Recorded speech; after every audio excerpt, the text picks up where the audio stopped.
This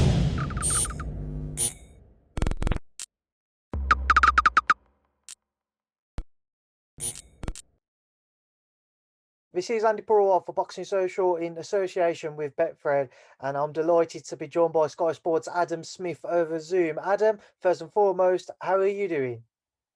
Very well, thanks, Andy. Looking forward to returning to the bubble tomorrow for Billy Joe Saunders and Martin Murray week. We've got the golden contract on Wednesday, 12 days till Anthony Joshua's big return against Kubrat Pulev. And obviously, we're coming off a busy weekend of boxing and, yeah, lots of talking points and, yeah, all good. It's quite a run until Christmas now. Let's get straight into it, and let's just start off with this past weekend, a huge domestic heavyweight clash between Daniel Dubois and Joe Joyce. Joe Joyce coming away with a 10th round stoppage victory. But Adam, just reflect on their fight for me.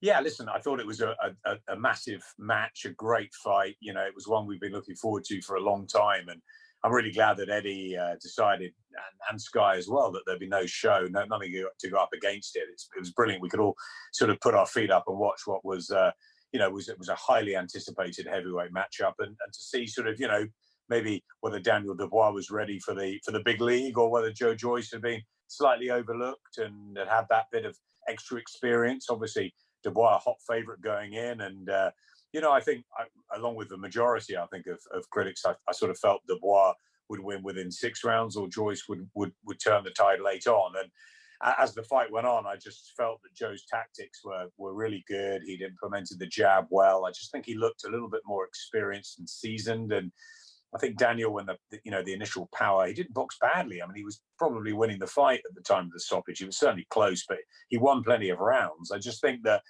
maybe his power didn't quite sort of have the effect that he thought it might. And obviously, it was the hardest fight he'd ever been in. He was in against a big guy who wasn't going anywhere really. And although Joe's criticised for his speed and all the rest of it, and he could look ponderous at times, I thought he actually boxed really well. But he could have sort of chugged forward the juggernaut. I think that's what we all expected. But actually, he boxed sensibly and behind that jab. And the jab obviously did the damage to the eye, which was going to lead to the stoppage in the 10th round.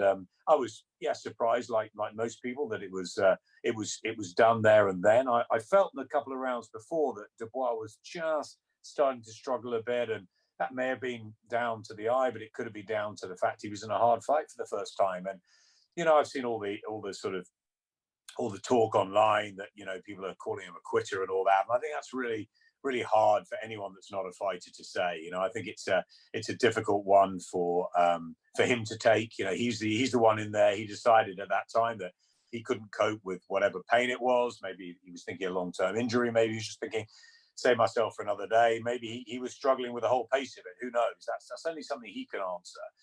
He's gone to hospital. He's obviously got a serious injury. Eyes are a real problem. Ask Anthony Ogogo about that. He had to have multiple operations. He's desperate to carry on boxing, but he had to call a time on his career because of an eye problem.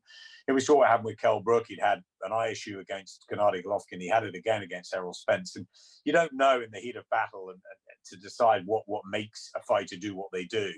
We've seen Roberto Duran, called no mass. We've seen Andrew Gallotta walk away from a fight he was winning. Fighters can do strange things in fights, and only they know, and they can answer why they do that. I don't think it's right that we as broadcasters should say he did or didn't do that. We look at what's happening. We're commentators, and ultimately Joe Joyce deserves the credit for winning the fight. Daniel Dubois decided for whatever reason that he wasn't going to go on. And that's that. Dubois loses. He's the one that's got to look at himself in the mirror. He's got to come back, first of all, from the injury. And then he's young enough. He was the young boxer of the year. We voted for him at the writers. He's still got a lot of talent and he can come again. He's a young man. But, he'll have to deal with the criticism he gets online. He'll have to deal with the mental issues, the flack. He'll have to deal with rebuilding and ask himself why he did that. But there will be reasons, and I'm sure he can come again. I like to look at it as this is the night for Joe Joyce. He was the underdog.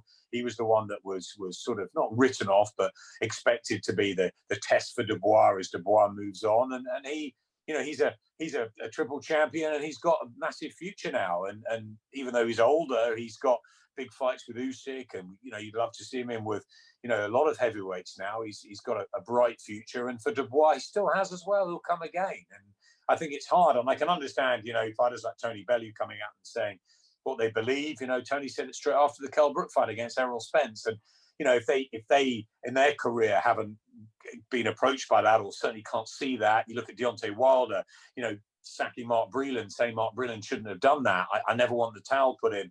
You know, each fighter to themselves, but it's not for us to sit there and say that one did or didn't do that. And, you know, you've got corners there, referees, you've got, you know, people outside of the fighter's mind sometimes to make that call in a corner or whatever when they say, look, you know, the towel goes in. But yeah, Daniel made that call, and you know, he lives with that, and he'll go and I'm sure he'll learn from it. The most important thing is he gets the eye sorted. You know, it's a delicate part. We've seen bad injuries with eyes before.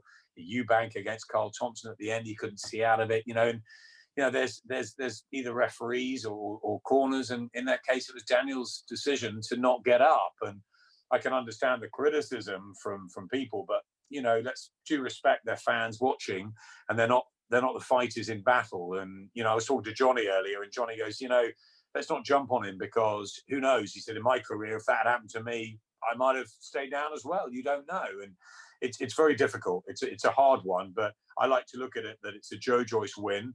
It was a great win for him. It's pushed his career further. And for Daniel, it's a learning fight. You know, maybe it was a step too soon. Maybe the eye was just too bad to continue. Maybe, you know, he was feeling it in there that, you know, he's got to do more work in the gym. I don't know. He said he was in terrific shape beforehand.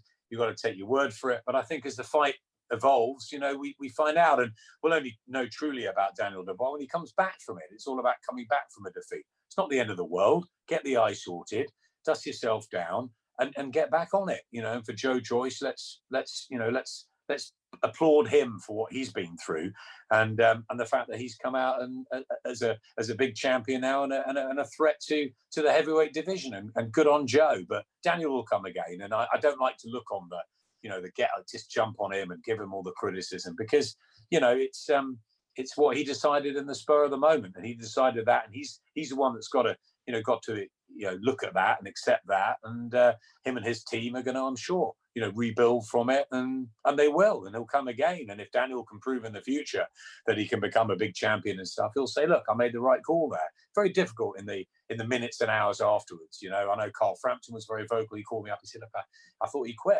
and you know, I'd never do that. And Tony Bellew's saying I'd never do that, and maybe they wouldn't. But sometimes I guess you don't know until you're in a situation like that, and then you've got to make a call. And you know, and we all say it's the health and safety of the fighters that's the most important thing, that's paramount. And you know, get on to Anthony Ogogo and ask him about eye injuries. Final thing just with that fight, Adam, after we saw Joe Joyce immediately call out Alexander Usyk, he'd love to have that fight, previously fighting as amateurs. Would you be interested in seeing Joe Joyce versus Alexander Usyk? I'd be interested in seeing Joe Joyce beat pretty much anybody now. You know, he's always good to watch, isn't he? I mean, we don't know how far he's going to go. Is he good enough to fight the likes of AJ, Fury, even Usyk? You know, look, he's got that mandatory position. He's got that number one now position. He deserves to. He's won the big fight that everyone was saying, well, Dubois is going to win it, then he's going to fight for a world title or soon. Well, Joyce won it, so why can't Joe Joyce go forward and do that? I mean, I think there's a number of good matches out there for him. You know, there's the likes of the Ruizes, the Parkers. You know, Povetkin and White have got their rematch. You know, could he get in that mix? Does he have to fight Usyk next? I mean, Usyk wants to fight, you know, Joshua if Joshua comes through Kubrat Pulev. So there's a lot of jostling as ever. I think the most important thing is that Joe enjoys his triumph. It's a big one for him. You know, he narrowly missed out on that goal in Rio. I know he was disappointed about that, and you know, he's proved his point. And he said that he'd be too much for this stage for Daniel Dubois, and he was.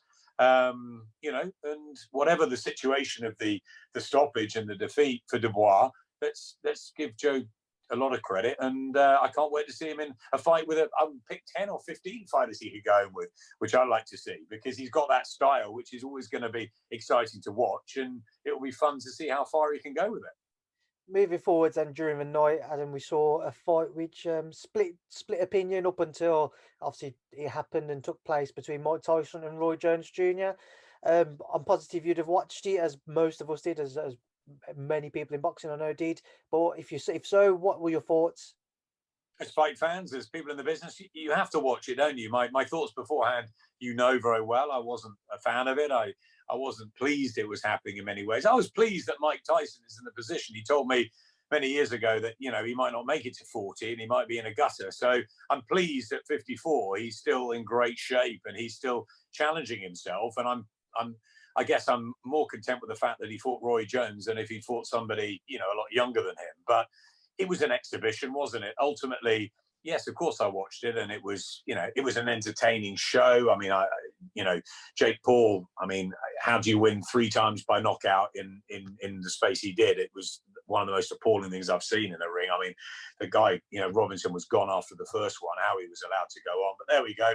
You have to win a fight by 3 times knockout. I don't understand that. That was bad, and that was a difficult one for boxing. You know, if the referee just called it off after the first knockdown, you could have said, well, that's fine. Jake moves on, etc. So I thought that was really unsettling. And then it's not great when you've looked up to someone like Mike Tyson, Roy Jones Jr., one of the greatest fighters of.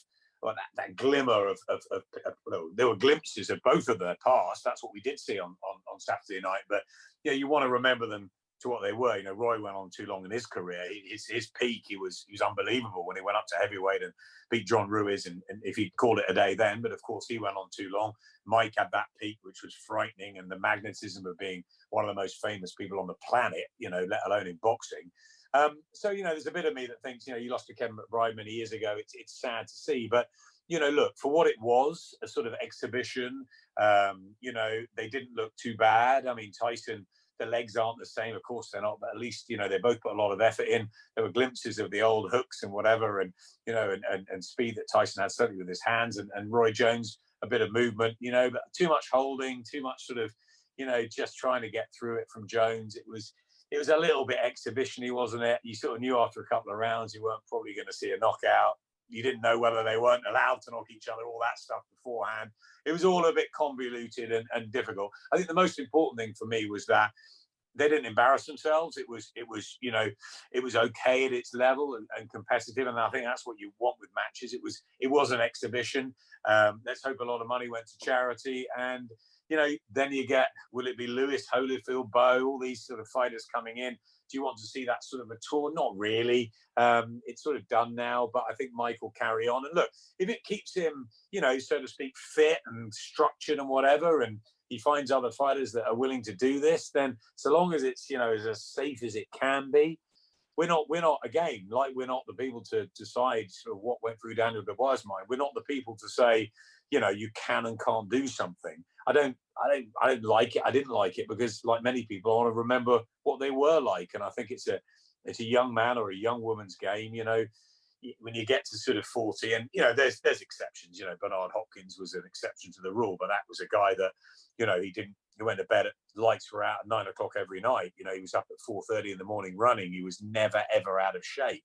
So, you know, you can, Mike Tyson, we know about his ups and downs, his trials and tribulations, and, you know, it's difficult. But, you know, and a draw at the end of it, I mean, it was a nonsense, wasn't it? Mike won, didn't he? But it wasn't a fight to win, lose, get knocked. It was a fight that you wanted both of them to come out safely, and it was all a bit weird, wasn't it? Watching Jim Gray interview Tyson, and Tyson beforehand being all really nice, and it was bizarre. And I'm glad we've done it. I'm sort of glad I sat up through it, and I'm glad it's over. And on we go.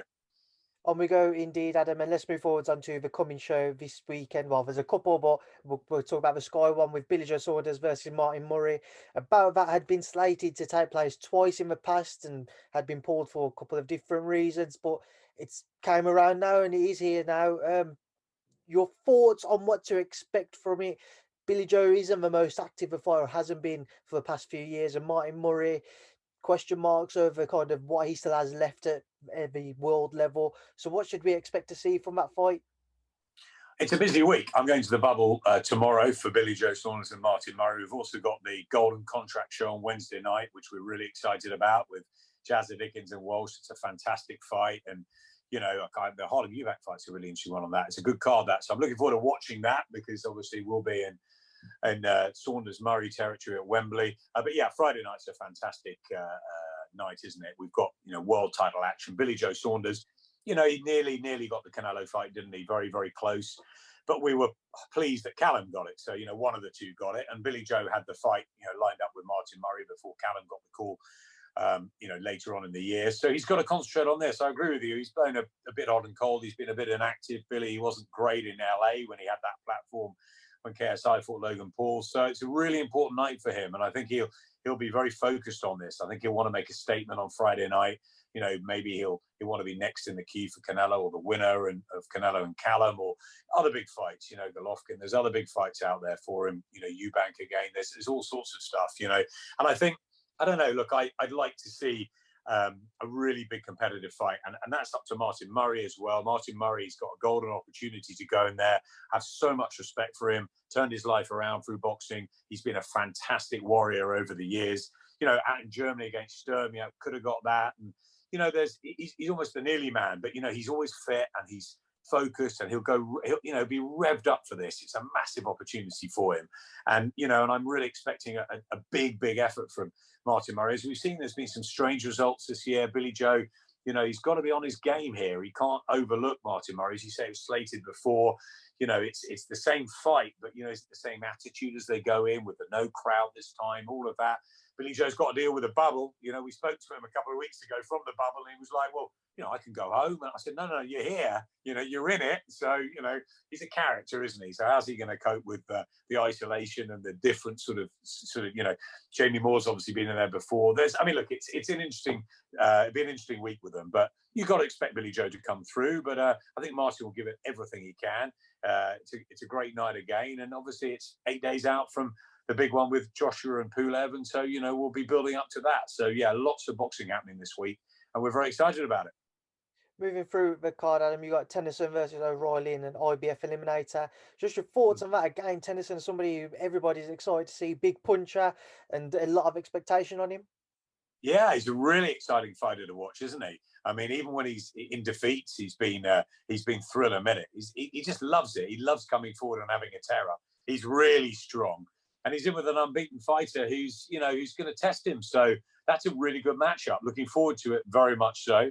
Zach Parker as well. There's some Shannon Courtney's on it. Some really good fighters on the card too. So I think it's going to be an entertaining card, a big support for a big world title fight. So it's a Friday night. It's slightly different. Again, it was partly on the Friday night because we thought Tyson Fury was fighting on the Saturday. We didn't want to go up against Joyce again and Dubois, and also Tyson Fury. So we're trying to play the game a little bit here, so that we want to see the big fights on every channel, not just on ours. But we're doing it on the Friday night because of that, and this is slightly different. So we need to get the message out there that it's Wednesday and Friday this week, slightly different. But that's what we've got. We've got huge amounts of good matches coming up. And it all leads up to the biggest one of the year with, for us, Anthony Joshua's return against Kubrat Pulev, 12 days' time. And, we cannot wait for it. And huge card that night on Box Office. So, yeah, so much to look forward to, Andy. And, much to get in before Christmas. Just a few more quick ones from me, Adam. With Shannon Course now, how much pressure is there on her to bounce back from her defeat to Rachel Ball?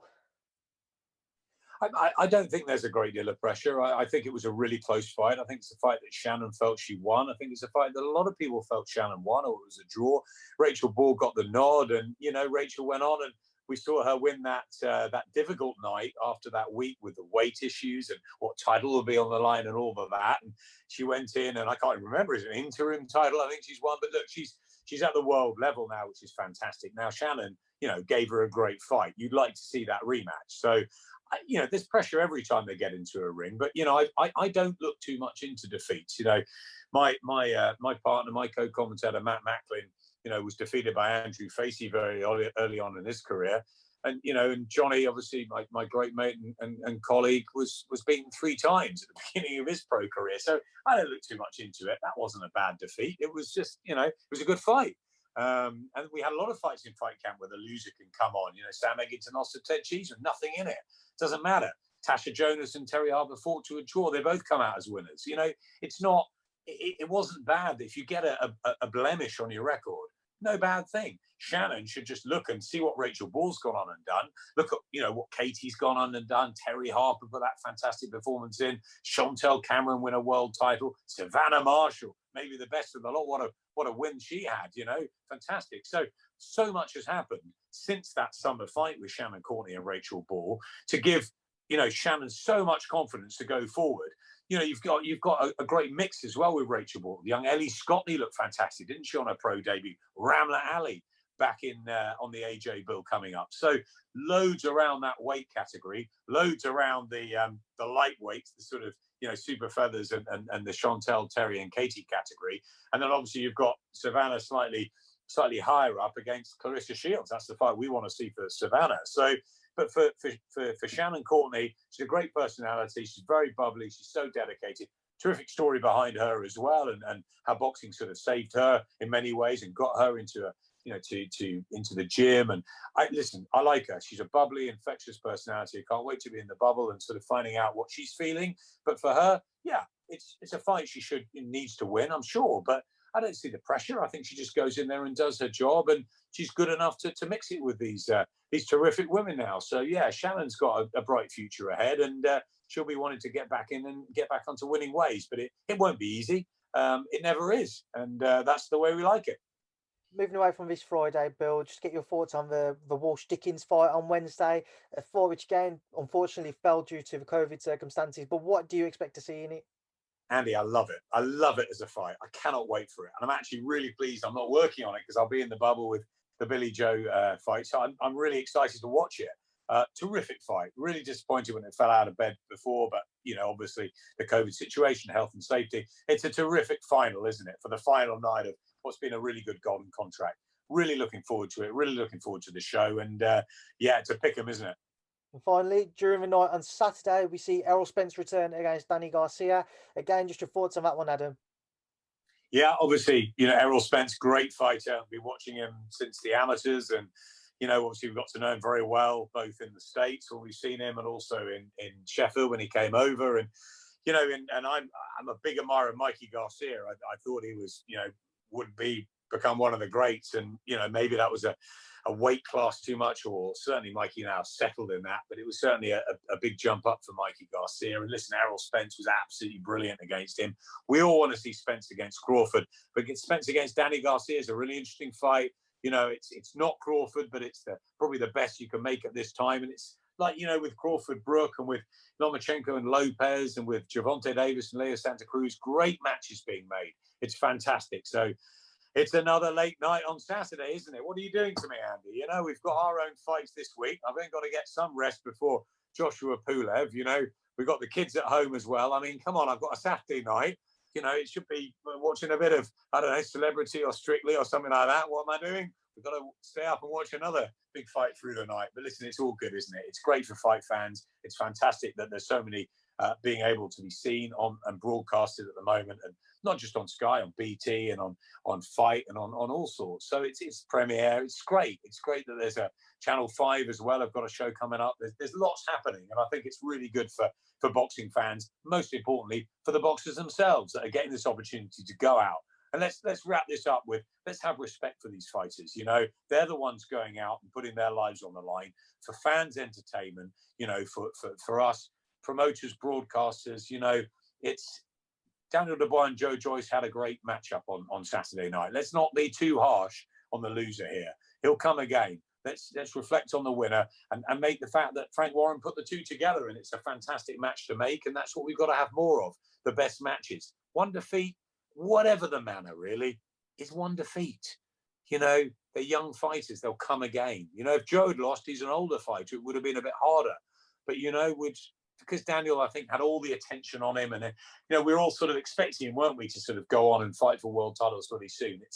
It's a tough business. It's a hard business, and you've got to deal with whatever situations are thrown at you. And he had a difficult one, and he's got a difficult one now to come to terms with. But I think it's time to move on from that and give him a chance to recover from the eye.